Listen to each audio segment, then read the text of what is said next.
நிர்வாண துறவின்னு ஒரு துறவி. அவர் எப்படிப்பட்டவர் தெரியுங்களா? அவர் போறவங்க எல்லாம் பார்த்து சொல்லுவார், இது நாய் போகுது, இது நரி போகுது, போற மனுஷங்களை எல்லாம் பார்த்து.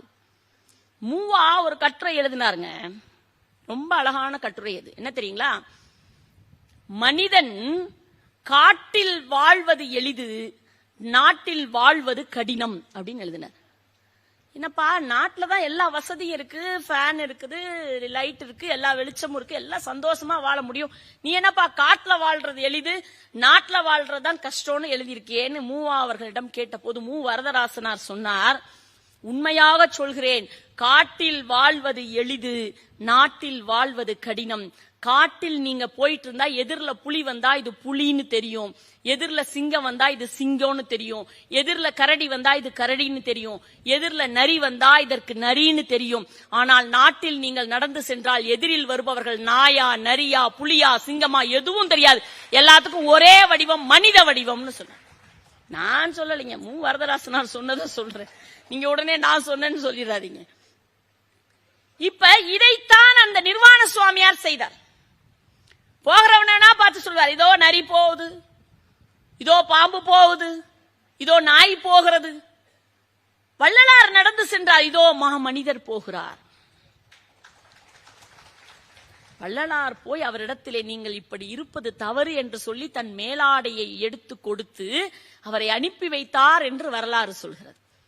இப்போல செயற்கரும் செயல், பாம்பு ஒன்று அவரை கொத்துகிறது, தலையிலே ரத்தம் வருகிறது, பார்த்துவிட்டு எல்லோரும் துடித்து ஒன்றும் இல்லை, அதனுடைய விஷம் என்னை ஒன்றும் செய்யாது, என்னை ஒன்றும் செய்யாது என்று வள்ளல் பெருந்தகை சொல்கிறார். தொழூர் வேலாயுத முதலியார்னு ஒருத்தர், பிரசிடென்சி கல்லூரியினுடைய பேராசிரியர், பிரசிடென்சி கல்லூரியினுடைய பேராசிரியர். அவர் என்ன பண்ணார், இவரை பத்தி கேள்விப்பட்டார். யார பத்தி? வள்ளலாரை பற்றி கேள்விப்பட்டவுடன் என்ன பண்ணாரு, 100 பாட்டு எழுதினார். 100 பாட்டு. ஏன்னா அவ்வளோ பெரிய அறிவாளி, அவ்வளோ பெரிய ஞானி.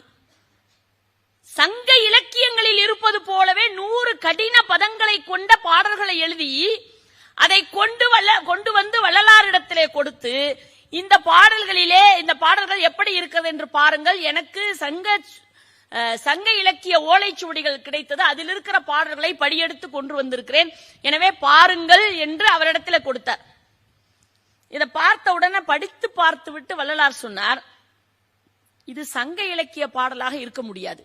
முதல் விஷயம், இவ்வளவு பைத்தியக்காரத்தனமா இவ்வளவு பிழைகளோடு ஒருவர் எழுதி இருக்கிறார் என்று சொன்னால் இது பாடலே கிடையாதுன்னு தூக்கி போட்டார். யார் எழுதினத? தொழூர் நான் சொல்லல, அவரே அவருடைய வரலாற்று குறிப்பிலே எழுதி இருக்கிறார். வேலாயுத முதலியார் பிரசிடென்சி கல்லூரியினுடைய பேராசிரியராக இருந்தவர். அப்படியே அடிபணிந்தார், ஐயா நீங்கள் தான் என்னுடைய குரு, உம்மை தவிர வேறு ஒரு குரு என்னிடத்தில் இல்லை, உங்களையே ஞான குருவாக ஏற்று என்னுடைய வாழ்க்கையை நடத்துவதற்கு எனக்கு நீங்கள் வழி தர வேண்டும் என்று கேட்டு அவருடைய பாதார விந்தங்களை பணிகிறார். இந்த மாதிரி நிறைய பேர், நரசிங்கபுரம் வீராசாமி முதலியார், பொன்னேரி சிதம்பரம் பிள்ளையவர்கள், பள்ளிவாசல் வரதாச்சாரியார், ஸ்ரீ வரதாச்சாரியார் என்று சொல்லக்கூடியவர், சிதம்பரத்தில் இருக்கக்கூடிய இன்னொரு ராமலிங்கம், கல்பட்டு ஐயா அவர்கள், இப்படி அவருடைய தொண்டர்களுடைய பகுதி அதிகமாக இருக்கிறது. வருகிறவர்கள் எல்லாம் அவரை பார்த்து ஆச்சரியப்பட்டு, இப்படிப்பட்ட ஒருவர் இருக்க முடியுமா என்று ஆச்சரியப்பட்டு அவருடைய பாதங்களில் விழுந்து வணங்குகிறார். ஒரு பெரிய ரசவாதம் தெரிந்தவர் ஒருத்தர் வந்தார். நான் பாக்குறீங்களா, இந்த தகரத்தை தங்கமாக்குவேன்னார். எங்க ஆக்கிங்க பாக்கலான்னு தகரத்தை தங்கமாக்கினார். அதுக்கு ஒரு ரசாயன வித்தையை செய்தார். வள்ளலார் என்ன செய்தார், கீழே இருக்கிற மண்ணை அள்ளி அவர் கையிலே கொடுத்தார். அப்படி கொட்டுகிற போதே அந்த மண் பொன்னாக மாறியது. கொட்டுகிற போதே அந்த மண் பொன்னாக மாறியது. ஒரு பெரிய ஞானி வந்தார், எனக்கு 5 மொழிகள் தெரியும், நான் எவ்வளவு சிறப்பாக விவாதம் செய்வேன் தெரியுமா என்று 5 மொழிகளிலே பேசுகிறார். வள்ளலார் தன் பக்கத்தில் இருந்த ஒரு பொண்ணை அழைச்சார், ஒரு குழந்தை. அந்த பொண்ணை அழைத்து வந்து பக்கத்தில் இருக்க வைத்து அவளை பார்த்து, இப்ப பேசுமான்னார். அந்த பெண் பக்கத்திலே வந்து உட்கார்ந்த அந்த சிறு குழந்தை 6 மொழிகளில் அவரிடத்திலே விவாதம் செய்தது. 6 மொழிகளில் அவரிடத்திலே விவாதம் செய்தது. அவர் தொட்டால் நோய் நீங்குகிறது. அவர் இருக்கிற இடத்திலே நீர் ஊற்றி விளக்கரிக்கிறார். சரி, இதையெல்லாம் செய்தார். வேறு என்ன கொடுத்தார் நமக்கு? இதெல்லாம் செய்து எதற்கு? இப்ப இதெல்லாம் இவருடைய வரலாற்று எல்லாம் கேட்டுக்கொண்டே வருகிறோம். 1823 தொடங்கியது. 1824 திருக்காப்பிட்டுக் கொண்டார் சித்திவளாகத்திலே. சரி, இந்த வரலாற்றின் அடிப்படையிலே இதன் மூலமாக நமக்கு என்ன கிடைத்திருக்கிறது? நாம் என்ன அடைகிறோம்? அவர் எதற்காக வந்தார்? அவர் இறைவனை பார்ப்பதற்காக வந்தாரா? ஆம். பார்த்தாரா? பார்த்து விட்டார். எப்படி நமக்கு தெரிகிறது? எப்படி நம்ம உணர்ந்துக்கிறது? அவர் பார்த்துட்டாருங்கிறத நாம எப்படி தெரிஞ்சுக்கிறது?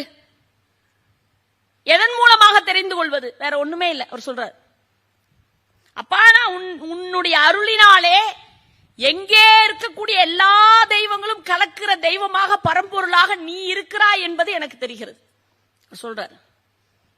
இப்ப நதிகள் எல்லாம் ஓடி வருகிறது இல்லையா? ஓடுகிற நதிகள் எல்லாம் வந்து கலக்கிறது. எங்கே வந்து கலக்கிறது? கடலிலே போய், சமுத்திரத்திலே போய் சங்கமமாகிறது. இப்ப நதிகள் எல்லாம் வந்து கலப்பது போல பல்வேறு சமயங்கள் எல்லாம் வந்து கலக்கின்ற மாபெரும் சமுத்திரமாக இருக்கிற பரம்பொருள் யார் என்று சொன்னால் அவன்தான் இறைவன். பரம்பொருளாக இருக்கிறவன் யார்? அவன்தான் இறைவன். பொங்கு பல சமயம் எனும் நதிகள் எல்லாம் புகுந்து கலந்திட நிறைவாய் பொங்கியோங்கும் கங்குகரை காணாத கடலே, எங்கும் கண்ணாக காண்கின்ற கதியே, அன்பர் தங்க நிழல் பரப்பி மயர் சோடையெல்லாம் தணிக்கின்ற தருவே ஞான செங்குமுதம் மலர வரும் மதியே, எல்லாம் செய்ய வல்ல கடவுளே தேவதேவே என்று வணங்குகிறார். எல்லா சமயங்களும் வந்து கலக்கின்ற ஒரு சமுத்திரமாக இறைவன் இருக்கிறான். நீ இறைவனுக்கு சமயம் என்கின்ற ஒரு பூச்சு பூசாதன்னர். நீங்க நம்ப மாட்டீங்க, கரூர்ல ஒரு நிகழ்ச்சி, நீங்க இந்த மேடை ஏறுகிற போது நான் பார்த்தேன். இந்த பக்கம் விவேகானந்தர், அந்த பக்கம் அப்துல் கலாம். இது எங்கெங்க சாத்தியம்? இந்த பாரத பூமியில் மட்டும்தான் சாத்தியம். நீங்க ஆச்சரியப்படுற மாதிரி நான் சொல்றேன். கரூர்ல ஒரு மேடையில பேசுகிறேன். பக்கத்திலே போற்றுதலுக்குரிய மேத்தகு நம்முடைய முன்னாள் ஜனாதிபதி ஐயா அப்துல் கலாம் அவர்கள் அமர்ந்திருந்தார். அவர் அந்த மேடையில பேசுகிற போது கரூர்ல இருக்கிற அந்த மாணவர்கள் எழுந்து நின்று சில குறைகளை சொல்லிக் கொண்டிருந்தார்கள். அதை கேட்டுக்கொண்டே இருந்தவர், அவங்க இந்த குறை இப்படி இருக்கிறதே, இப்படி நடக்கிறதே, இதற்கெல்லாம் தீர்வு இல்லையா என்று சொல்லிக்கொண்டே இருக்கிற போது அவருடைய வாயிலிருந்து ஒரு வார்த்தை வந்தது. என்ன தெரியுங்களா? சிவசிவா என்று சொன்னார். நான் ஆச்சரியப்பட்டு போனேன். சொன்னவர் யார்? அப்துல் கலாம். வந்த வார்த்தை என்ன? சிவசிவா. இது பாரத பூமியை தவிர வேறு எங்கும் சாத்தியமில்லை. அதனால்தான் பாரதி சொன்னான், பாரத நாடு பழம்பெரும் நாடு, நீர் அதன் புதல்வர், இந்நினைவு அகற்றாதீர் என்று சொன்னார். இந்த நாடு புண்ணிய நாடு, இங்கு மட்டும்தான் அது முடியும். அதனால்தான் வள்ளல் பெருந்தகை சொன்னார், கூறுகின்ற சமயம் எல்லாம் மதங்கள் எல்லாம் பிடித்து கூவுகின்றார். எல்லாரும் இந்த சமயம்ன்ற ஒன்ன வச்சுக்கிட்டு கூவிக்கிட்டு இருக்கிறான்பா. இறைவனிடத்திலே சொல்ற, கூறுகின்ற சமயம் எல்லாம் மதங்கள் எல்லாம் பிடித்து கூவுகின்றார், பலனொன்றும் கொண்டறியார். வீணே நீருகின்றார், மண்ணாகி நாறுகின்றார். யார் சொல்றார்? வள்ளலார் சொல்றார். வீணே நீருகின்றார், மண்ணாகி நாறுகின்றார். அவர் போல நீடுலகில் அழிந்துவிட நினைந்தேனோ, அவர் போல நீடுலகில் அழிந்துவிட நினைந்தேனோ. இல்லப்பா, நிலை மேல் ஏறுகின்ற திறம் விளைந்தேன் ஏற்றுவித்தாய். நிலை மேல் ஏறுகின்ற திறம் விளைந்தேன் ஏற்றுவித்தாய். அங்கே இலங்கு திருக்கதவம் திறந்தே இன்னமுதம் அளித்தே. இலங்கு திருக்கதவம் திறந்தே இன்னமுதம் அளித்தே. தேறுகின்ற மெய்ஞானம் சித்தியுற புரிவாய் சித்த சிகாமணியே, என் திருநட நாயகனே, என் திருநட நாயகனே. எப்பா, எல்லா சமயங்களையும் தாண்டி இருக்கக்கூடிய இறைவனை பார்க்கிறேன் நான். பார்த்து விட்டேன். அப்ப இறைவன் எங்கே இருக்கிறான்?